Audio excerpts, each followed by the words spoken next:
आज हमको 4th chapter पढ़ना है, स्टार्ट भी यहीं से करेंगे। इससे पहले आप लोग एक बार पढ़ चुके हैं, फिर भी हम रिवाइज कर रहे हैं, बहुत लोगों का छूटा हुआ भी है। क्वाड्रेटिक इक्वेशन एनसीईआरटी का चैप्टर 4 है, पता है ना, चैप्टर 4 है। इसमें हमको इसका फॉर्मेशन पढ़ना है, अब फॉर्मेशन के साथ साथ इसका सॉल्यूशन पढ़ना है। सॉल्यूशन समझ रहे हैं, फॉर्मेशन का मतलब उसका स्ट्रक्चर, कि ये हमारा सवाल कैसा दिखता है, और उसका सॉल्यूशन का मतलब इसमें जिस चीज़ का वैल्यू निकालना उसके बारे में पढ़ना है। वास्तविकता ये है कि क्वाड्रेटिक इक्वेशन में कोई डेफिनेशन नहीं होता है, हमको डायरेक्ट इसका सॉल्यूशन निकालना होता है। और सॉल्यूशन किसको कहते हैं?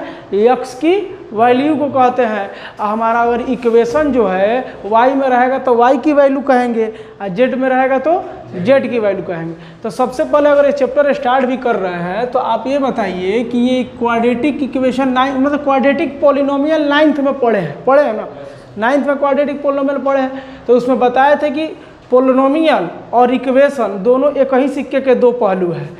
बीच में इक्वल टू का साइन लग जाता है तो इक्वेशन के नाम से जाना जाता है, और जब इक्वल टू हट जाता है तो पॉलिनोमियल्स के नाम से जाना जाता है। तो हम पॉलिनोमियल्स भी पढ़ाए हुए हैं, उसका वीडियो भी अपलोड है, उसको देखना, पॉलिनोमियल्स अच्छे से समझ में आ जाएगा। इसलिए एनसीईआरटी का बुक उठाओ, चाहे कोई भी बुक उठाओ, तो पॉलिनोमियल्स के जस्ट बाद ही तुमको क्वाड्रेटिक इक्वेशन पढ़ना होता है कि नहीं। बीच में एक लीनियर इक्वेशन 2 वेरिएबल है। खैर यह मैथ के किस ब्रांच का पार्ट है? यह अलजेब्रा में आता है। किस में आता है? अलजेब्रा में आता है। क्यों? क्योंकि इसमें वेरिएबल दिखाई देता है। वेरिएबल समझ रहे हो? चर राशि। ठीक, तो वेरिएबल किसको कहते हैं? एक्स, वाई और जेड को। मतलब मेजर रूप से, महत्वपूर्ण रूप से एक्स, वाई और जेड जो है हमारा क्या कहलाता है? वेरिएबल कहलाता है, चर राशि कहलाता है। और बाकी जो नंबर होता है 1 2 3 4 5 ये अचर राशि जिसको कांस्टेंट बोलते हैं। क्लियर है? कभी कभी ABCD भी वेरिएबल का काम करता है। कभी कभी अल्फ़ाबेट में जो ABCD आता है, ए से लेकर जेड तक जो होता है, तो इसमें जो है एक्स वाई जेड मेजर है, मतलब महत्वपूर्ण वेरिएबल कौन है? एक्स वाई जेड, क्योंकि ज़्यादातर यही क्वेश्चन में इस्तेमाल होता है। अगर यह न हो और इसके अलावा कोनो और ही अल्फ़ाबेटिकल वर्ड हो, जैसे कि ABCD कुछ भी, यह न हो तब वो वेरिएबल है। लेकिन जहाँ दोनों एक साथ हो, तो जैसे एक्स और ए लिखा है तो क्या कहेंगे? कौन वेरिएबल है? तो यक्स को पहले प्रीफर करेंगे, यक्स की भूमिका ही महत्वपूर्ण होगी, बाकी दूसरे की नहीं। अगर यह तीनों ना हो तो भैया ABC, चाहे TUVW जॉन भी हो। ठीक, अगर एक्स वाई जेड हो तो हमारा एक्स वाई जेड ही वेरिएबल का काम करता है, बाकी क्वेश्चन पर डिपेंड करता है। कभी कभी क्वेश्चन में दोनों दे देगा और कह दे कि एक्स कांस्टेंट है, ये वेरिएबल है, तो भाई जैसा कहा है उसके अनुसार चलना पड़ेगा, वो अलग बात हो गई। इस तरह नहीं होता है।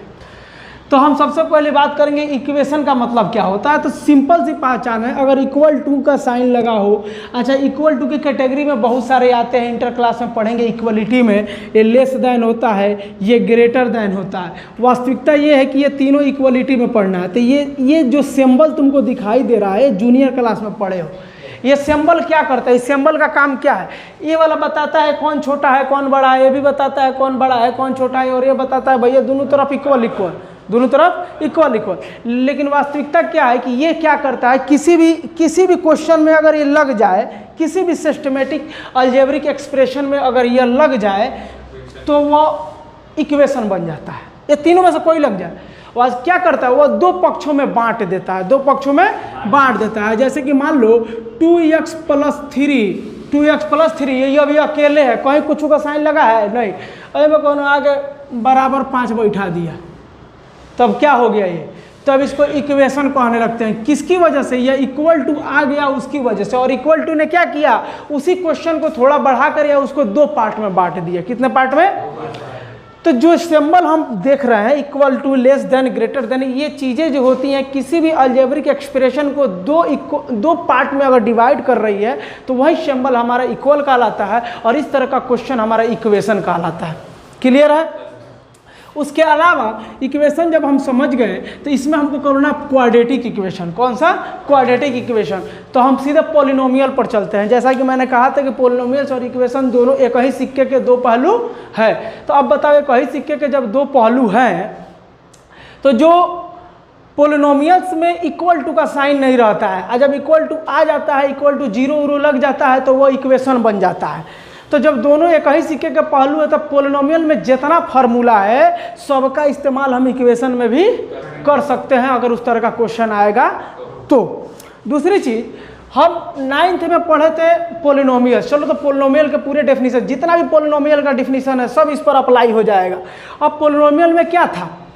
Linear polynomial, quadratic polynomial, cubic polynomial, by quadratic polynomial, etc., बहुत जितना बढ़ा लो, मतलब रैखिक बहुपद, द्विघात बहुपद, त्रिघात बहुपद और चतुर्थ घात बहुपद, बाकी और बढ़ा लो पंचघात बहुपद, उससे क्या करना है ये पढ़े हैं ना।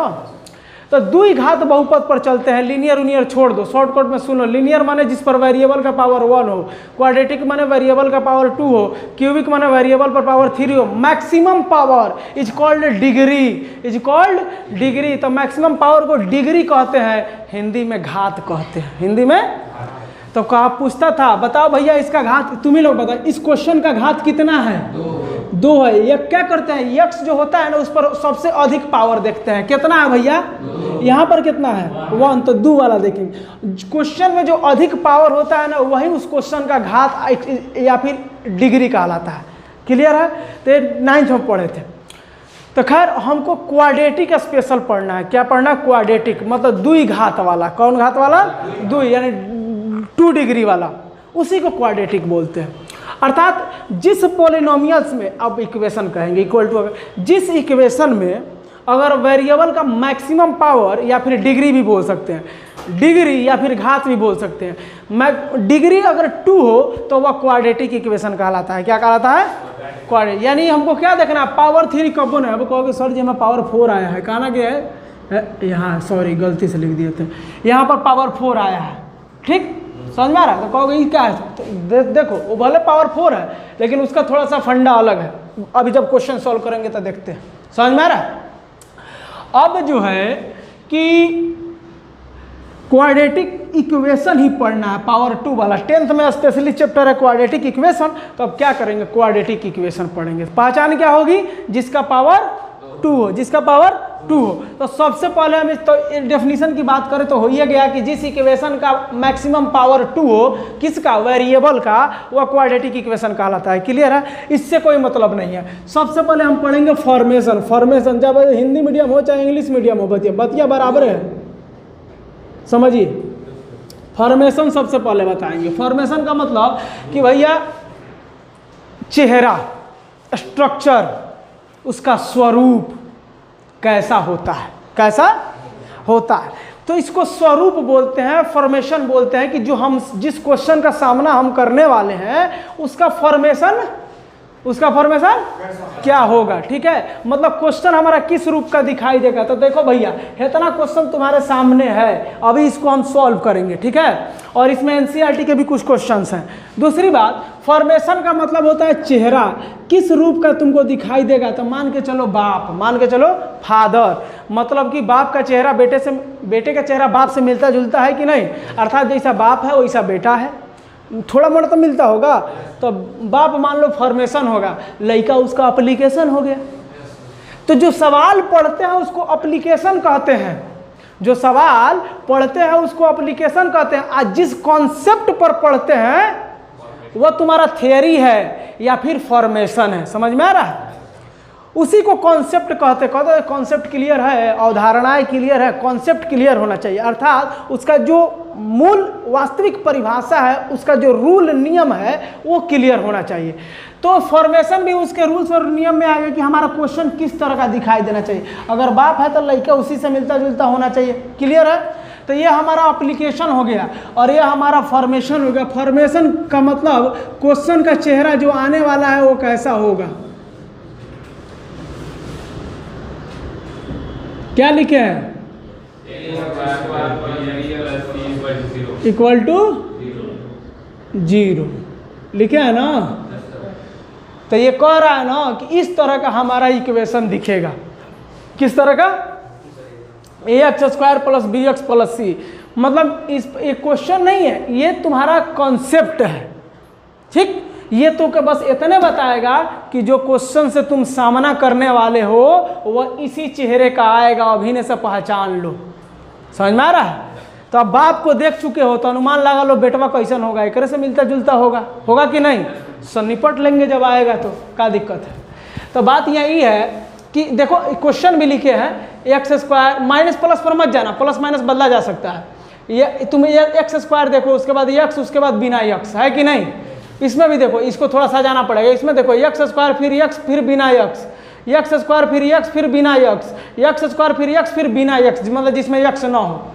देखो पहले एक्स स्क्वायर आना चाहिए, फिर एक्स आना चाहिए, फिर बिना एक्स वाला आना चाहिए, इक्वल टू 0 होना चाहिए। मतलब इस तरह का क्वेश्चन दिख रहा है तुमको? ठीक, अब समझो इसमें किसको क्या बोलते हैं। तो पहली बात सुन लो, ए जो होता है, बी जो होता है और सी जो होता है, इसका नाम सुनो। वास्तव में ए बी सी तो कांस्टेंट होता है। क्या होता है? कांस्टेंट। क्योंकि देखो तो यहाँ पर ए के स्थान पर कौन बैठा है? 9। बी के स्थान पर कौन बैठा है? माइनस हो तो माइनस 7 बोलते हैं, खैर माइनस अभी मत बोलो, 3 बैठा है। सी के स्थान पर कौन बैठा है? -2 बैठा है। यहाँ पर ए के स्थान पर 9, बी के स्थान पर -15, सी के स्थान पर 6, यहाँ पर मतलब वैसे, मतलब इससे कंपेयर करोगे तो ऐसा ही ना कुछ दिख रहा है। तो वास्तव में ये सब क्या है? नंबर ही ना है। 9, 15, 6, 6, 11, ये सब कोई नंबर ही ना है। तो नंबर को किस नाम से जानते हैं? अचर। क्या नाम से? अचर। इंग्लिश में कांस्टेंट। तो ये वास्तव में कांस्टेंट होते हैं। क्या होते हैं? कांस्टेंट होते हैं, क्योंकि यहाँ पर यक्स है। वेरिएबल का काम कौन कर रहा है? यक्स। क्लियर है? अब कांस्टेंट तो होता है, लेकिन वास्तविक में इसको पोलिनोमियल्स में किस नाम से जाना गया था? याद वाद है तो नहीं के? हाँ, हिंदिया में कहते थे गुणांक, इंग्लिश में है कॉफिशिएंट। क्या है? कॉफिशिएंट। तो कॉफिशिएंट का कोनो परिभाषा नहीं लिखवाए थे, चाहे डेफिनेशन नहीं कि भाई भैया इसको कॉफिशिएंट ना, समझाए थे। क्या? सिंपल सी भाषा में समझो, जौन यक्स स्क्वायर के बगल में सटा होता है वो यक्स स्क्वायर का गुणांक है, means coefficient of x square. और जौन यक्स के बगल में सटा होता है वो कॉफिशिएंट ऑफ यक्स। आज जिसमें यक्स नहीं दिखाई देता है उसको कांस्टेंट टर्म, हिंदी में अचर पद। क्लियर है? अर्थात ए को क्या बोलेंगे? Coefficient of x square. Clear है? कॉफिशिएंट ऑफ, इसको क्या बोलेंगे? Coefficient of x. इसको क्या बोलेंगे? बोलो जल्दी। Constant term. हिंदी में क्या बोलेंगे इसको? यक्स स्क्वायर का गुणांक, यक्स का गुणांक, अचर पद। तो उन्हीं के इंग्लिश से याद करो, आगे चल के इंग्लिश की ज़्यादा महत्व मिलेगी। तो बात समझ में आई? ए बी सी को क्या बोलते हैं? कॉफिशिएंट बोलते हैं। तो तनिक बताओ तो यहाँ पर इस क्वेश्चन के लिए जितना पूछ रहे हैं उतने बताना। कांस्टेंट टर्म कौन है इसमें? पगला गए होगा? कांस्टेंट टर्म लास्ट में आता है, तो ये है 3। ठीक है? इसमें देख कर बताओ यक्स का कॉफिशिएंट कौन है? 11। और एक्स स्क्वायर का कॉफिशिएंट? अच्छा, याद रहेगा। अब माइनस में हो तो माइनस के साथ बोलेंगे। तो नहीं, ऊपर वाला हम बताओ जल्दी, यक्स का कॉफिशिएंट कौन है? यक्स का कॉफिशिएंट कौन है? और कांस्टेंट टर्म कौन है? और एक्स स्क्वायर का कॉफिशिएंट कौन है? ये 9th में ही पढ़ाया गया था। क्लियर है? बता, ये सब था पुराना बेसिक नॉलेज जो हमको जानकारी नहीं था। हो गया? अब आते हैं अपने जो मेन है टॉपिक पर, उस पर। तो बेटा इस तरह का तो के सवाल दिया रहेगा। कॉफिशिएंट पहचानना सीख गए हो, एबीसी क्या है सीख गए हो, एक्स तुम्हारा वेरिएबल ए भी सीख गए हो, जान चुके हो, सवाल किस रूप का आएगा वो भी जान चुके हो। ठीक, अब हम बताते हैं कि इसमें करना क्या होता है। तो अगर ये पता रहेगा, देखो भैया क्या दिया रहेगा, क्या करना है, तो तुम्हारे लिए सब कुछ आसान है। तो तुमको इस रूप का इक्वेशन दिया रहेगा क्वेश्चन में, और नहीं दिया रहेगा उस रूप का कर लेना। कभी कभी घुमा कर सवाल पूछता है ना, जैसे कि ये वाला सवाल, कहोगे सर इसका चेहरा तो ऐसे मिल ही नहीं रहा है, तो सही नहीं मिल रहा है। अरे तो नहीं मिल रहा है तो तनी से आगे पीछे कर लो, 2 लाइन सॉल्व करोगे तो हो सकता है वो चेहरा रूप धारण कर ले। मान लो कौन बहुरूपिया बन के तुम्हारे सामने आया है, मान लो तुम्हारे भाई है, रंग वो लगा के आया है, ये सर तो चिन्हाइए कौन है। अबे रंग हटा दोगे तो फिर तुम्हारा भाई आ जाएगा कि नहीं? तो समझो कि ये रंग वंग लगैले है, होली होली खेल के आइल है, तनी सा रंगवा वंगवा छोड़ा दो, अब आ जाएगा अपने रूप में। तो रंग छोड़ाने का मतलब 2 स्टेप सॉल्व कर दो, अभी इसका रूप ऐसा हो जाएगा। क्लियर है? तो सवाल घुमा कर पूछेगा, आप थोड़ा सा उस पर 2 स्टेप अपने दिमाग भी लगाइए। अब हमारे पास इस तरह का सवाल आएगा, करना क्या होगा? तो देखो जरूरी नहीं कि इक्वेशन x में हो, क्या y में नहीं हो सकता है? ay² + by + c = 0। क्या z में नहीं हो सकता है? t में नहीं हो सकता है? तो उससे मतलब नहीं है किस में है, जिसमें होगा उसका मान निकालेंगे। क्लियर है? अब देखो इसमें करना क्या होगा, तुमको वैल्यू निकालना होगा। क्या निकालना होगा? किस चीज का? किसका वैल्यू? x का। अर्थात जब क्वेश्चन x में हो तो x का निकालोगे, y में हो तो y का निकालोगे। क्लियर है? तो हमको वैसे इसमें x का वैल्यू निकालना है। किसका निकालना है? x का। हम x लेकर चलते हैं। अब सवाल ये है कि सर जब इस तरह का सवाल आएगा तो इसमें से जो x की वैल्यू आप निकालेंगे किस मेथड से निकालेंगे? तो x की वैल्यू निकालने का कोई तरीका होना चाहिए कि ना। घर जाने का रास्ता पता है ना, वैसे कि इसके भी x की वैल्यू तक पहुंचने का भी रास्ता तुम्हारे पास होना चाहिए। तो तुम्हारे पास 3 रास्ते हैं x की वैल्यू तक पहुंचने के। कितने रास्ते हैं? जबकि 9th में केवल एक ही रास्ता हम लोग पढ़े थे पॉलिनोमियल्स में, फैक्टराइजेशन मेथड, हिंदी में गुणन खंडन विधि। क्लियर है? इसमें 3 रास्ते मिलेंगे तुमको x की वैल्यू निकालने का। ध्यान से देखो, पहला नंबर जल्दी बताओ तो,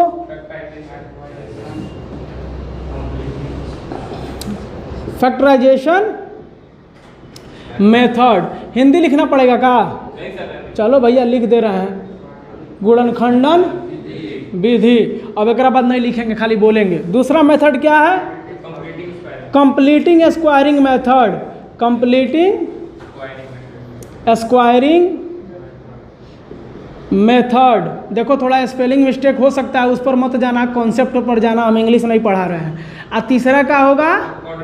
क्वाड्रेटिक फार्मूला। Quadratic formula. तो देखो भैया इसका हिंदी होता है पूर्ण वर्ग विधि। क्या होता है? पूर्ण वर्ग विधि। और ये तो भैया फार्मूला के नाम से है, तो इसको कहते हैं द्विघात सूत्र। क्या कहते हैं? द्विघात सूत्र। जबकि एक और ही नाम है, एक और नाम है धाराचार्य मेथड। क्या नाम है?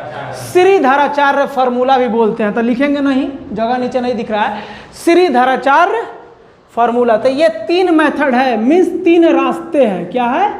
3 रास्ते हैं। कहाँ तक ले जाएगा ये रास्ता तुमको? x की वैल्यू तक। कहाँ तक? और x की वैल्यू को कहते हैं मेथड फॉर सॉल्यूशन, मतलब सॉल्यूशन कहते हैं। ये क्या है? मेथड किसका है? मेथड फॉर सॉल्यूशन का हिंदी क्या होता है? हल। हल का मतलब क्या होता है? x का मान। क्या होता है? मतलब x के मान निकालने के मेथड। x के मान निकालने के मेथड। कितने मेथड है? 3, फैक्टराइजेशन, कंप्लीटिंग और क्वाड्रेटिक फार्मूला। क्लियर है? तो ये 3 रास्ते होंगे, इस तीनों मेथड पर हम इसको सॉल्व करना सीख जाएंगे, ये चैप्टर समाप्त हो जाएगा। ये चैप्टर तो अभी हम केवल पहल का मेथड पढ़ेंगे जो 9th क्लास से पढ़ते आ रहे हो, तब वो याद नहीं रहता है। तो क्या तो पढ़ाए थे ना, तब वो याद नहीं रहता है, हमको पता है, तब वो कन्फ्यूजन रहता है। कोई दिक्कत नहीं है बेटा, अब इसमें थोड़ा सा बढ़िया से पढ़ लेंगे, हैबिट में आ जाएगा। नोट हो गया? ठीक। तो हम इस्तेमाल करने वाले हैं फैक्टराइजेशन मेथड। तो हम इंग्लिश में पढ़ाते हैं तो तन इंग्लिश पर ज़्यादा फोकस करो, आगे चल के इंग्लिश का महत्व होगा, हिंदी उंदी वाला सब गोल हो जाएगा। क्लियर है? तो इसलिए दोनों में भी पढ़ाते हैं। तो फैक्टराइजेशन या गुणनखंडन मेथड। ठीक है? अब देखो इसको इरेज करें। अब जब इतना हो गया,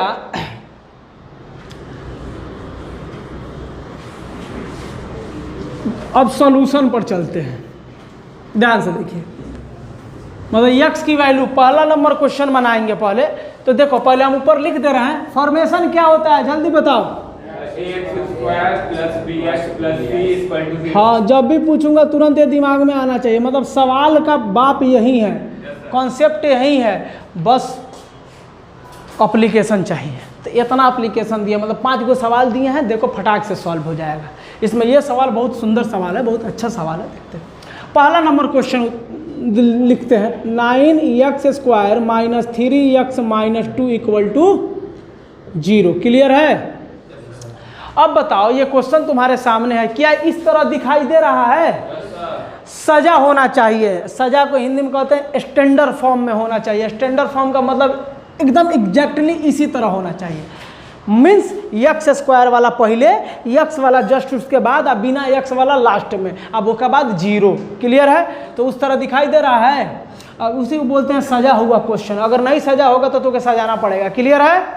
अब सुनो, इसको सॉल्व करने के लिए किस मेथड का प्रयोग करने वाले हैं? फैक्टराइजेशन मेथड का प्रयोग करने वाले हैं। चलो तो फैक्टराइजेशन मेथड का कॉन्सेप्ट क्या होता है उसको समझते हैं। फैक्टराइजेशन मेथड को मीन्स गुणनखंडन विधि को कहते हैं, एक और नाम, उसका नाम समझो, स्प्लिटिंग मेथड। क्या बोलते हैं? Splitting method. हिंदियों में ये बोलेंगे स्प्लिटिंग विधि, स्प्लिटिंग मेथड। उसका हिंदी होता है तोड़कर आगे बढ़ने वाली विधि। क्या करके? तोड़कर, ब्रेक करके, या स्प्लिटिंग मेथड। अब सवाल यह है कि सर किसका स्प्लिट करना है, किसको स्प्लिट करना है, किसको ब्रेक करना है? Middle term splitting method. क्या होगा? Middle term splitting method equal to factorisation method. दोनों का मतलब एक ही है। क्लियर है? तो मिडिल टर्म बोला है। अब पकड़ लिए, किसको तोड़ना है? मिडिल यानी बीच वाले को। किसको? यानी बीच वाले पद को तोड़ने वाली विधि, बीच वाले टर्म को तोड़ने वाली विधि।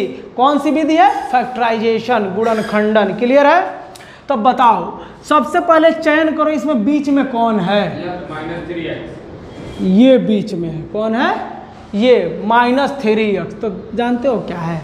सबको नहीं पकड़ना है, बीचवा में जो नंबर होगा ना केवल उसी को पकड़ना है, यक्स वक्स को मत पकड़ना है। तो बताओ बीच में कौन नंबर है? केवल 3। कौन है? साइन और कुछ नहीं, खाली नंबर पकड़ो। इसमें जहाँ इसके बीच में कौन है? 15, इसके बीच में कौन है? 11, इसके बीच में कौन है? 2 है, इसके बीच में कौन है? 3। खाली ओकरे को पकड़ो। तो चलो, तो इसको हम पकड़ ले रहे हैं, यहीं पर पकड़ लिए। तो केवल बीच वाले से तुमको मतलब होना चाहिए। किससे? मिडिल वाले नंबर से, यक्स वक्स से नहीं। बाकी सबको छाप दो। जब सॉल्व करने बढ़ोगे तो इसको छोड़कर सबको वैसा ही छाप दो। 9x², माइनस को भी छाप दो, 3 को मत छापना क्योंकि 3 को अभी हम पकड़े हैं, इनके साथ हम कुछ और करने वाले हैं। बाकी सबको छोड़ रहे हैं, लेकिन इसके लिए क्या करना? एक ब्रैकेट लगा देना। क्या लगा देना? एक ब्रैकेट। 3 के लिए एक ब्रैकेट लगा देना। 3 के लिए एक ब्रैकेट लगा देना, थोड़ा बड़ा ब्रैकेट लगाना। यक्स को छाप दो, माइनस को छाप दो, 2 को छाप दो, इक्वल टू 0 को छाप दो। क्या समझ में आया? तो 3 को छोड़ के बाकी सब सेम है। बीच वाले नंबर को छोड़कर बाकी सब छाप देना है, कौन से कुछ मतलब नहीं। क्लियर है? अब क्या करते हैं, जब सब छाप दोगे ना तो ये 3 को तोड़ना है। 3 को, क्योंकि यही ना विधि का नाम है, बीच वाले टर्म को तोड़ने वाली विधि। तो मिडिल टर्म को जब ब्रेक करने चलेंगे तो उसको कितने पार्ट में ब्रेक करना होगा? 2 पार्ट में। कितना पार्ट में? 2 पार्ट में। अर्थात थोड़ा यहाँ समझो, 3 को 2 पार्ट में कैसे तोड़ सकते हो? प्लस माइनस में तोड़ना होता है। कोई लड़का 5 - 2 लिख सकता है, लिख सकता है। क्लियर है? कोई लड़का और क्या लिख सकता है? 3 को 2 + 1 लिख सकता है, लिख सकता है। और क्या लिख सकता है? 6 - 3 लिख सकता है, लिख सकता है। और क्या लिख सकता है? बोलो। इस तरह कुछ लिख दो भैया, 7 - 4 लिख सकता है। तो अब पहले बस इतना बताओ, हम कि इस तरह कितना लिख सकते हैं? करोड़ों, अनंत। लेकिन हमको करोड़ों से मतलब नहीं है। हमको करोड़ों से मतलब नहीं है, हमको मतलब है केवल 1 से। किससे? लेकिन वह करोड़ों में 1 कौन होगा, उसकी पहचान कैसे होगी? हाँ, करोड़ों में वो कौन है उसकी पहचान कैसे होगी? तो सुनो, उसका एक छोटा सा फंडा है। सवालवा जो है ना, उसके किनारे किनारे वाले नंबरवा को मन में गुणा कर लो। बताओ किनारे किनारे क्या है? 9 और 2 है। तो 9 और 2 को गुणा करो तो मन में 9 दूना 18। ओकरा के मन में बैठा लो कुछ समय के लिए, यानी 18 को मन में बैठा लो। ठीक, ये तुमको पहचान बताएगा भैया वो हजारों में कहाँ छुपी है, उसको निकालना है। ठीक है? हजारों करोड़ों में वो कहाँ छुपी है, उसको पकड़ना है। तो अब बात यहाँ ये है कि तुम्हारे पास ट्रिक है कि किनारे किनारे वाले को मल्टीप्लाई करके मन में बैठा लो, बैठा लिए। कितना है? 18। अब जो इतना कॉम्बिनेशन लिखे हो इतना ज़्यादा, इसमें वह कॉम्बिनेशन खोजो कि मन में दोनों कॉम्बिनेशन को गुणा करने पर मनवा में जो बैठा है उसी के बराबर आवे। चल बता, यह कॉम्बिनेशन भी सही है, लेकिन जरा गुणा करो तो मन में 5 दूना। मन में क्या चल रहा था? मतलब मन में कोनो और थी, यही दूसरा है, गलत। 2 एकम चाहिए क्या? ये भी नहीं लेंगे। 7 चौका 28 चाहिए क्या? ये भी नहीं लेंगे। 36 18। अब मन में क्या था? मतलब 3 के लिए हम यह कॉम्बिनेशन लेंगे। कौन कॉम्बिनेशन? 6 - 3, यानी ब्रैकेट में क्या बैठा है ना? 6 - 3। बुझाइल? बुझाया कि नहीं? यानी ब्रैकेट में वही लिखेंगे जौन मन में घूमेगा। अब मन में कौन घूमेगा? जौन किनारे किनारे नंबर का गुण प्रोडक्ट मल्टीपल। क्लियर है? तो जैसे हमको कॉम्बिनेशन का पता चल गया, तुरंत छाप देंगे, ब्रैकेट में बैठा देंगे। क्लियर है? फैक्टराइजेशन मेथड बता रहे हैं, ध्यान से देखो।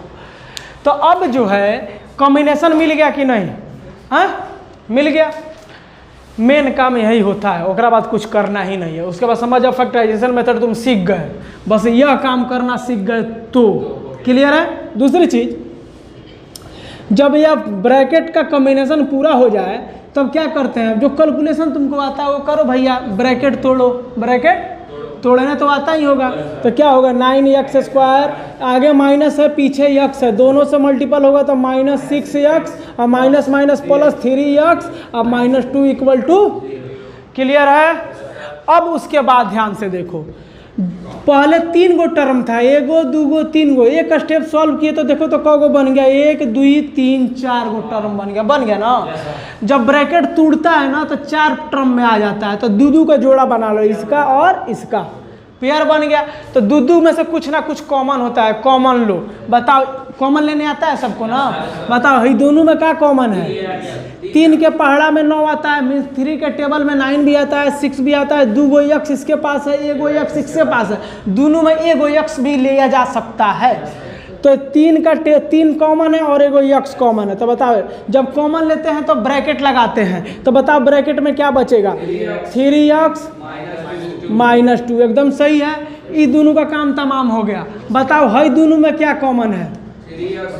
देखो भैया, 3 यहाँ 2, यहाँ x, यहाँ 2, कुछ कॉमन नहीं है। लेकिन जहाँ कुछ कॉमन नहीं होता है वहाँ 1 कॉमन होता है, क्योंकि 1 के टेबल में 3 भी आता है, 1 के टेबल में 2 भी आता है। 1 1 जा 1, 1 2 जा 2, 1 3 जा 3। तो जहाँ कुछ कॉमन ना हो वहाँ 1 कॉमन हो। तो भैया 1 तो कॉमन ले ही ना सकते हैं। यहाँ माइनस है, यहाँ प्लस, उससे मतलब नहीं है। यहाँ ब्रैकेट में क्या है? पहले का जो कॉमन लिए उसके ब्रैकेट में क्या है? तो यहाँ पर भी माइनस से आना चाहिए। खैर, +1 कॉमन लोगे तो क्या बचेगा? 3x - 2। दोनों को नोटिस करो, क्या समझ में आ रहा है? सर जी ब्रैकेट वाला चीज़वा तो मैच कर गया। तो अगर फैक्टराइजेशन मेथड का पहचान यही है, जब सॉल्व करोगे लास्ट में कॉमन लेने के बाद ब्रैकेट में चेहरा सेम होना चाहिए। अगर चेहरा सेम नहीं है तो समझ जाना तुम गलत बना रहे हो। क्लियर है? आज दोनों मैच करेगा तो समझ जाना कोनो माई का लाल नहीं काट सकता, एकदम सही जा रहे हो। क्लियर है? अब क्या करते हैं, जौन ब्रैकेट सेम है ना, कॉमन ही लेते हैं। मतलब 3x - 2 कॉमन ले लो। मतलब ये अब इसमें से और इसमें से क्या कॉमन लेंगे? 3x - 2। तो क्या बचेगा? एगो ब्रैकेट में 3x + 1, इधर क्या बचेगा? 0। काम फाइनल। लास्ट में तुम फैक्टर पा चुके हो। अब क्या करते हैं, जब लास्ट में 2 गो ब्रैकेट एकदम इनटू में मिल जाए ना तो समझ जाना अब उसके बाद कुछ नहीं करना है। तो के उसके बाद 0 से कंपेयर करना है। किससे? तो यहाँ 0 है तो कहता है ना 0 दोनों के हिस्सा में जाएगा। हई कहता है कि 0 हमरो है, हई कहता है 0 हमरो है, तो बांट दो। तुरंत लिखेंगे, इसलिए 3x - 2 = 0 एंड 3x + 1 = 0। क्लियर है? अब दोनों को अलग अलग सॉल्व करेंगे तो क्या निकल जाएगा? तो तुम्हें बताओ यहाँ से x की वैल्यू कितनी आएगी? 2/3। हाँ, -2 उधर जाएगा तो +2, 3 मल्टीपल में है तो डिवाइड हो, यानी x = 2/3। यहाँ पर x की वैल्यू कितनी आएगी? -1/3 आएगा कि नहीं? चलो अब बताओ, कि यक्स का क गो मान आया है, यक्स का क गो वैल्यू, हमेशा क्वाड्रेटिक इक्वेशन में यक्स का 2 गो वैल्यू मिलेगा। वाई, क्यों? क्योंकि क्या पढ़ रहे हैं, क्वाड्रेटिक पावर 2। क्वाड्रेटिक में हमेशा यक्स का 2 गो वैल्यू मिलता है, क्यूबिक में हमेशा यक्स का 3 गो वैल्यू मिलेगा, बाई क्वाड्रेटिक में हमेशा 4 गो मिलेगा। अर्थात जितना पावर रहेगा उतना ही यक्स की वैल्यू मिलेगी। तो हमेशा तुमको यक्स का को मान मिलेगा 2। यह मेथड समझ में आया? नोट करें, दूसरा क्वेश्चन सॉल्व करेंगे।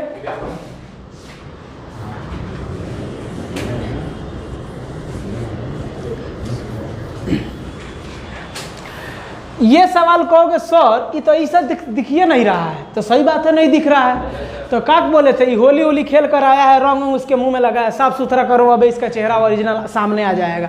तो देखो इसका क्या है, यक्स प्लस 2/x = 3। तो ये सवाल जो है आप लोग के बुक में बहुत सारा इस तरह का सवाल ही है, ठीक है। तो एक ठो बता दे रहा है।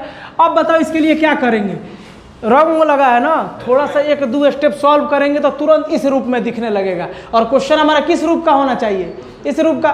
तो बताओ एलसीएम लेंगे तो कितना होगा, x² + 2/x। यह बात किसको किसको नहीं समझ में आया, सब नहीं आया?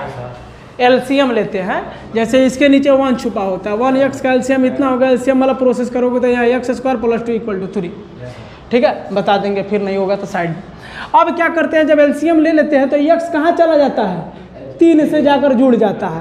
तो ये कैसा दिखेगा, x² + 2 = 3x। अब देखो तो एक लाइन में हो गया। अब केवल सजाना है तुमको, क्या करना है, और सजाओगे कैसे, इसको देखते हुए। अब बताओ पहले कौन होता है, तो पहले x² लिख दो, उसके बगल में कौन होता है, x वाला। तो x वाला हो बगल, खींच के लिया ससुरा को हेरने, प्लस में है तो माइनस हो जाएगा। अब +2 इधर है तो इधर उधर 0 बना हो गया।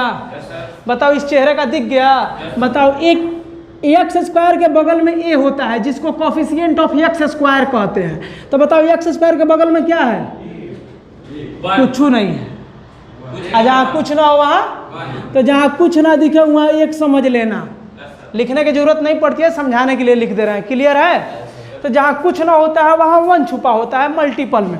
अब देखो तो अब फिर से एक बार फिर से बताने जा रहे हैं फैक्टराइजेशन मेथड, ठीक है। एक को बता दिए, दूसरा सुनो।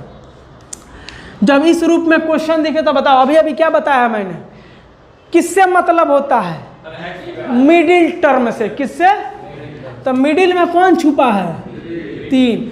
वो भी मिडिल में जो नंबर होता है केवल उससे मतलब होता है, यक्स और माइनस प्लस से मतलब नहीं होता है। अब बाकी सबसे हमको कोई मतलब नहीं है तो उसको वैसे ही छाप देते हैं। और जिससे मतलब है उसके लिए क्या लगाते हैं, ब्रैकेट लगाते हैं। मतलब 1x² वैसे छाप दीजिए, देखिए माइनस को वैसे छाप दीजिए, 3 से हमको मतलब है तो उसके लिए एगो ब्रैकेट लगा दीजिए, क्लियर है। हाँ, यक्स से कोनो मतलब नहीं है, यक्स को छाप दीजिए। +2 से कोनो मतलब नहीं, उसको छाप दीजिए। ये बाकी सबको छाप दीजिए, जो बीच वाला है उसके लिए आप ब्रैकेट लगा दीजिए, क्लियर है। अंदर आ जाओ। अब सुनो, यहाँ पर क्या होगा, 3 को क्या करना है, 3 को क्या करना है, ब्रेक करना है। क्या करना है, ब्रेक करना है। कितने पार्ट में, 2 पार्ट में। तो बताओ तो 3 को जब ब्रेक करने चलेंगे तो कितना ब्रेकिंग कॉम्बिनेशन आएगा इसका, अनगिनत। कितना आएगा, इसका कॉम्बिनेशन खोजेंगे तो कितना आएगा, लेकिन हमको कौन चाहिए, एगो चाहिए। कौन चाहिए, तो उसकी पहचान कैसे होगी, उसकी पहचान कैसे होगी, किनारे किनारे वाले का मल्टीपल मन में बैठाएंगे। बताओ 1 × 2 कितना होता है, 1 × 2 कितना होता है, 2। तो मन में क्या रखना पड़ेगा, 2, क्लियर है। अब चलो, अब 3 को ऐसा तोड़ो कि उनका गुणा करेंगे तो कितना आवे, 2 ही आवे, क्लियर है। मतलब उनका मल्टीपल करने पर 2 है। तो बताओ क्या लिखे 3 के लिए, हाँ बहुत अच्छा, 2+। तो देखो तो 2 और 1 मिल के 3 हो रहा है, और 2 और 1 को मन में गुणा करो तो देखो 2 आ रहा है, एकदम कॉम्बिनेशन सही है, बस खत्म। अब क्या करेंगे, अब क्या करेंगे, ब्रैकेट तोड़ेंगे। अब क्या करेंगे, तो चलो ब्रैकेट जब तोड़ेंगे तो कैसा, देखो 1 हम लिख दे रहे हैं, वैसे लिखा नहीं जाता है, कोई दिक्कत भी नहीं है।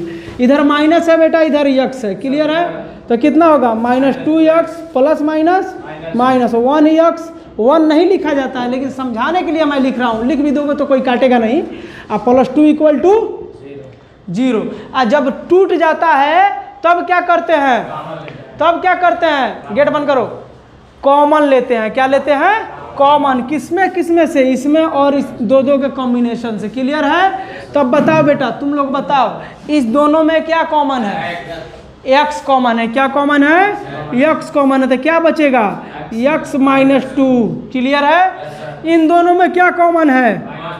देखो भैया यहाँ माइनस चाहिए, दूसरा यहाँ पर है प्लस, हमको ब्रैकेट में क्या चाहिए? माइनस। तो देखो अगर यहाँ प्लस हो अब ब्रैकेट में माइनस चाहिए तो माइनस कॉमन ले लेना, तो प्लस वाला माइनस बन जाता है माइनस वाला।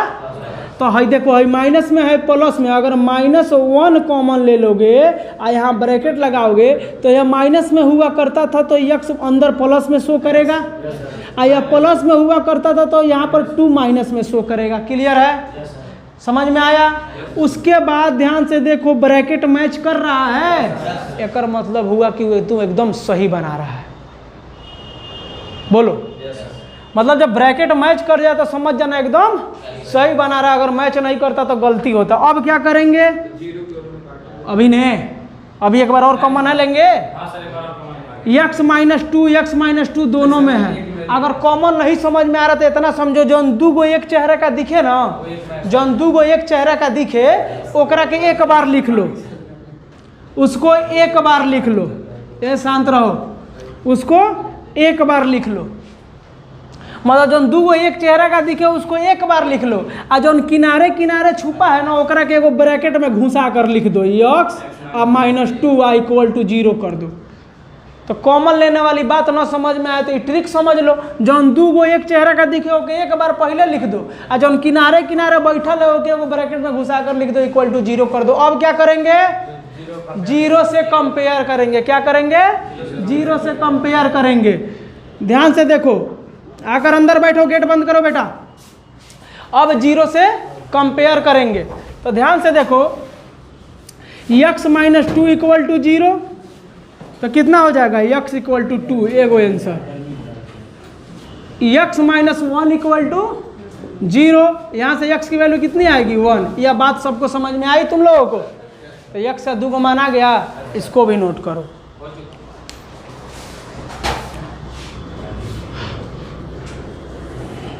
नाइन्थ में ये सब पढ़े हो, ठीक है? इसको समझने में ज़्यादा समय नहीं लगेगा। क्वेश्चन नंबर 3 देखो, सारे लोग समझो, फैक्टराइजेशन मेथड बता रहे हैं।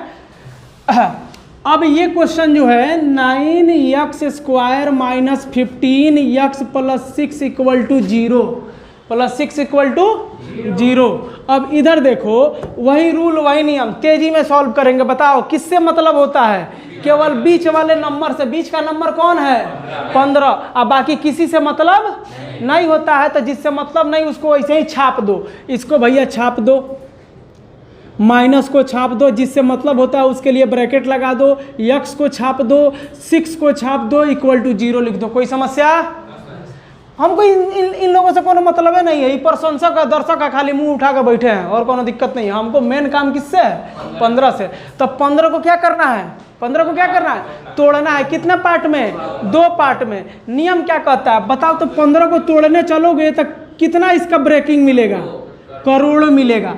तो क्या चाहिए? कगो? एगो। उसकी पहचान कैसे होगी?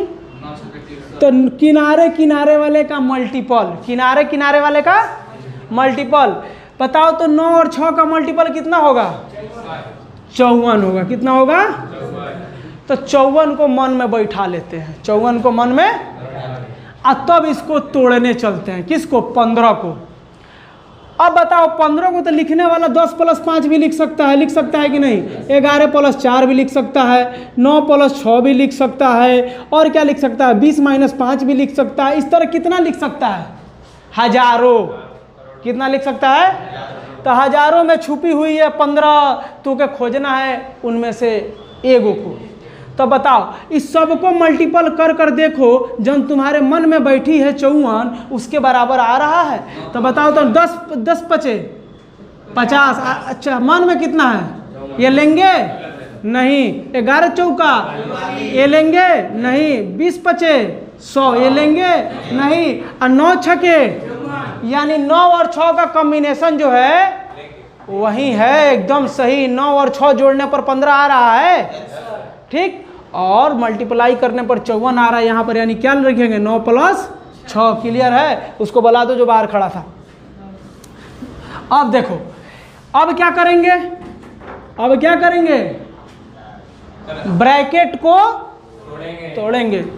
बाद में लिखने का मौका मिलेगा तुम लोगों को। 9x² माइनस कितना हो जाएगा, इस ब्रैकेट को तोड़ना है, इस ब्रैकेट को तोड़ना है। तो बताओ x से मल्टीपल होगा माइनस से मल्टीपल होगा, कितना होगा -9x प्लस माइनस -6x और प्लस 6 = 0। जो भी बच्चे नए हैं, गेट बंद करो बेटा, रिफ्लेक्ट हो रहा। अब सुनो, हम जब ब्रैकेट में कॉम्बिनेशन बैठा लेते हैं तो उसको तोड़ते हैं, ब्रैकेट को, तो ये 4 टर्म में हो जाता है, 1 2 3 और 4। ओकरा के बाद दू को कॉम्बिनेशन बना के कॉमन लेने का काम करते हैं। क्या करते हैं? तो बताओ इसमें क्या कॉमन है, जल्दी बताओ, इसमें क्या कॉमन है? देखो 9 के पहाड़ा में 9 आता है और 2 गो x 1 गो x, यानी 9x कॉमन है, तो क्या बचेगा x - 1। क्लियर है? हई दोनों का काम तमाम। बताओ हई दोनों में क्या कॉमन है? -6 कॉमन है, क्योंकि ब्रैकेट में माइनस है तो यहाँ पर भी माइनस बनाना पड़ेगा, तो माइनस कॉमन लेना पड़ेगा। तो क्या बचेगा x - 1। सबको समझ में आया? अब देखो तो ब्रैकेट वाला चेहरा मैच कर रहा है, इसका मतलब ये हुआ तुम एकदम सही बना रहा है। यह मैच अगर कर जाए तो समझ जाना सही बन रहा। अब क्या करेंगे, अभी बताया हूँ, कॉमन लो आना, तो जो सेम चेहरे वाला है ओकरा के एक बार पहले लिख लो, पहले उसी को लिख लो। लिख लिए? आ जो किनारे किनारे बैठा होकर एगो ब्रैकेट में घुसा कर लिख दो। लिख दिए? = 0 कर दो। अब क्या करेंगे, अब क्या करेंगे, 0 से कंपेयर, 0 से। तो बताओ x - 1 = 0 एंड 9x - 6 = 0। मतलब 0 इसके भी हिस्से में जाएगा, इसके भी हिस्से में। बताओ यहाँ से x की वैल्यू कितनी, यहाँ से x की वैल्यू कितनी, कटे तो काट देना, कटे तो कट रहा है, हम लिख दे रहे हैं वैसे ही हो जाएगा। समझ में आया? ठीक, नोट करिए। नहीं नोट होगा तो वीडियो अपलोड हो जाएगा, आप देख सकते हैं, कोनो दिक्कत नहीं है। अब देखो, अब सोच रहे हैं कितना बार तुम लोगों को पढ़ा है, वीडियो बना दे रहा है, देख लेना। ये वाला सवाल देखो, ये वाला, ये बाबू बन जाएगा अब ना, इसको हम नहीं बनाएंगे, उसी तरह बना लेंगे आप लोग, ठीक है। बस इसको बता दे रहा हूँ, ठीक। एक क्वेश्चन है 4x पे पावर 4 -45x² प्लस 81 = 0। कहोगे सर जी आप तो कहे थे क्वाड्रेटिक इक्वेशन पढ़ रहा है, पावर 2 होना चाहिए, पावर कौ दिख रहा है 4 को, कोनो दिक्कत नहीं है, पावर 4 दिख रहा है तो क्या हो जाएगा, इसको पावर 2 में कन्वर्ट कर देंगे। किसमें? अब देखो तुम ही लोग बताओ, इस सवाल को थोड़ा ध्यान से देखना, इस तरह का सवाल तुम्हारे पास और भी आएगा। कैसे बनाते? देखो यहाँ x² है और यहाँ x पे पावर, तो क्या हम इसको ऐसे लिख सकते हैं 4x पे पावर 4 को x² लिख कर ऐसे स्क्वायर बैठा सकते हैं? सब लोग सहमत है इससे? क्लियर है? अब बोलो, अब बाकी इनको ऐसे ही रहने दो, इनसे हमको कोनो मतलब नहीं है। अब ध्यान से देखो, इसके अंदर x² है, यहाँ पर भी x² है, दोनों चीज़ें मैच कर रहा है। तो मैंने बताया था जब एक चीज़ें 2 बार दिखाई दे क्वेश्चन के शुरुआत में ही, तो उसको कोई वेरिएबल मान लो, t मान लो, z मान लो, मान सकते हो कि नहीं? तो हम t मान लेते हैं, किसको? x² को। लेट x² = t, थोड़े समय के लिए इक्वेशन 1 मान कर रख दीजिएगा, बाद में इनका इस्तेमाल कर लेंगे तो इनको उठा कर फेंक देंगे, कौन इनका काम नहीं है हमसे। अब बताओ ये कैसा दिखेगा? 4 अपने जगह पर दिखेगा, x² के बदले क्या लिखना है? तो इसके बदले हम लिख देंगे t, लेकिन इसके ऊपर स्क्वायर था तो यहाँ स्क्वायर बैठा देंगे। क्लियर है? यहाँ क्या है? -45, x² के बदले क्या लिखना है? t, अब बाकी प्लस 81 = कौन समस्या? अब बताओ तो इक्वेशन की तरह दिख रहा है, बस यह x में है या किस में है? t में। तो हम किसकी वैल्यू निकालेंगे? t की। और जब t की वैल्यू निकल जाएगी ना, तो फिर से t को वहीं पर ले जाकर फेंक आएंगे जहाँ से इनको लाए थे। कहाँ से लाए थे? इक्वेशन 1 से। चलो इसको सॉल्व करते हैं फैक्टराइजेशन मेथड से। बताओ इसके मिडिल में कौन सा नंबर है, तो हमको इसको तोड़ना है, तुम लोग बताओगे। किनारे किनारे वाले से कोई मतलब नहीं, ध्यान से देखो फैक्टराइजेशन मेथड यही है, किनारे वाले से कोई मतलब नहीं, माइनस से कोई मतलब नहीं, 45 से मतलब है तो इसके लिए ब्रैकेट लगाते हैं। इस t से कोई मतलब नहीं, प्लस 81 से मतलब है, सॉरी कोई मतलब नहीं, इक्वल टू 0। जिससे मतलब है उसके लिए ब्रैकेट लगा दिए और जिससे मतलब नहीं है उसको वैसे ही छाप दिए। अब बताओ t को तोड़कर 2 पार्ट में लिखना है, किस रूल से लिखना है कि किनारे किनारे वाले का मल्टीपल के बराबर आओ। तो जल्दी बताओ 81 इंटू 4 कितना होता है, 8 चौका 32, 324 होता है। कितना होता है, 324। तो तुम लोग सोचो 45 को कैसे 2 पार्ट में लिखे कि 324 आवे। शिवांश बताएं। 36 प्लस 9, सोचना पड़ेगा। वैसे इसका भी वो तरीका है एलसीएम लेकर, तो आज पहले पढ़ लो, फिर दूसरा बार हम वो ट्रिक भी बता देंगे। जब नंबर बड़ा होता है ना किनारे किनारे, तब सोचना थोड़ा मुश्किल हो जाता है। अभी तक छोटा छोटा नंबर था, 3 था, 15 था, 54 आ रहा, तो फट से तोड़ दे रहे थे, हैं। लेकिन यहाँ पर नंबर बड़ा आ गया 324, तो इसका भी एक तरीका है, इसका एलसीएम लेकर कुछ रीजनिंग थोड़ा सा लगाते हैं, लॉजिक लगाते हैं, तो टूट जाता है। खैर अभी वो बता दिया है 36 प्लस 9, क्लियर है। 36 प्लस 9, इसको मल्टीपल करके देखोगे तो 324 आएगा पक्का, आज जोड़ने पर 45 आ रहा है। तरीका बता देंगे, चिंता ना करिए, अभी इसको सॉल्व कर लेने दीजिए। तो 4t², अब क्या करेंगे, ब्रैकेट को तोड़ेंगे, कितना होगा, -9t plus 81 equal to 0, clear है। अब क्या करते हैं, कॉमन लेते हैं। क्या करते हैं बताओ, इन दोनों में क्या कॉमन है, 4t, क्या बचेगा, t - 9, क्लियर है। इन दोनों में क्या कॉमन है, -9, क्या बचेगा, t - 9, क्लियर है। बोलो अब क्या करें,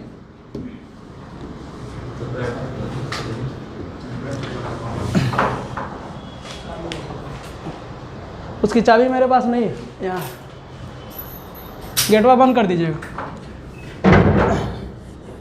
अब देखिए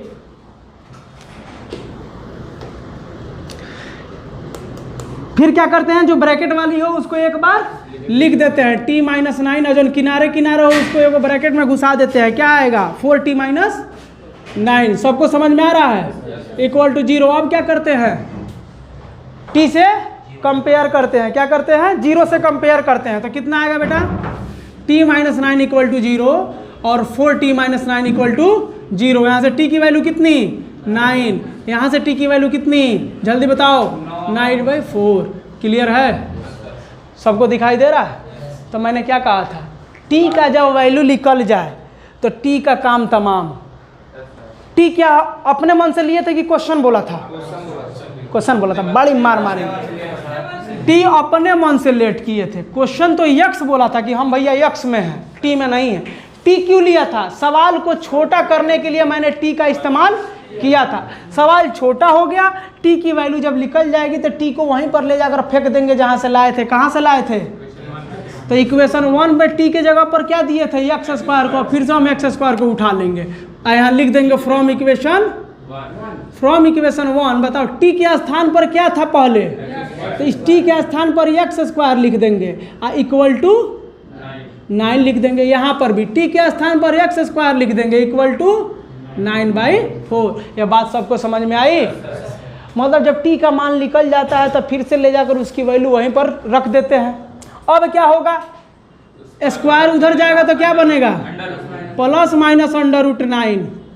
मतलब स्क्वायर जब दूसरी तरफ छलांग मारता है तो टोपी के रूप में आता है। किसके रूप में, मतलब सामने वाले को टोपी पहनाता है। टोपी का मतलब अंडर रूट, क्या, तो जब स्क्वायर दूसरी तरफ छलांग मारता है तो अंडर रूट का रूप धारण करता है। लेकिन उसके साथ वो खासियत भी है, जब अंडर रूट धारण करता है ना तो साथ में प्लस माइनस को भी साथ में ले चलता है। तो देखो इसलिए अपने मन से प्लस माइनस यहाँ लगा देते हैं। यहाँ पर भी वही हाल, यक्स की वैल्यू क्या आएगी, ±√। क्लियर है। अब तो के सॉल्व करना आता ही है, बताओ प्लस माइनस रहेगा, 9 किसका स्क्वायर है, तो यहाँ पर आंसर आएगा x = ±3 और यहाँ पर आएगा प्लस माइनस 9 किसका स्क्वायर है 3 का, 4 किसका है 2 का, यहाँ से ये आएगा। यस तो मैंने तुमसे कहा था ना अगर पावर 4 हो तो 4 गो x का मान आता है, तो किस में क्वेश्चन था, तो इसका x का मान 4 गो आना चाहिए, तो 4 गो आ भी गया। देख +3 अलग करते हो, प्लस माइनस अलग करोगे ना बाद में, नहीं हो करोगे तो यहीं पर आंसर छोड़ दो। इसका मतलब हुआ प्लस वाला अलग माइनस वाला, प्लस वाला अलग माइनस वाला अलग, यानी x का मान +3 x का मान -3। क्लियर है, समझ में आ रहा। गेट बंद करो और x का मान +3 x का मान -3, यानी हो गया ये सवाल। बोलो क्लियर है, सबको समझ में आया, फिर से समझाएंगे, चिंता ना करिए।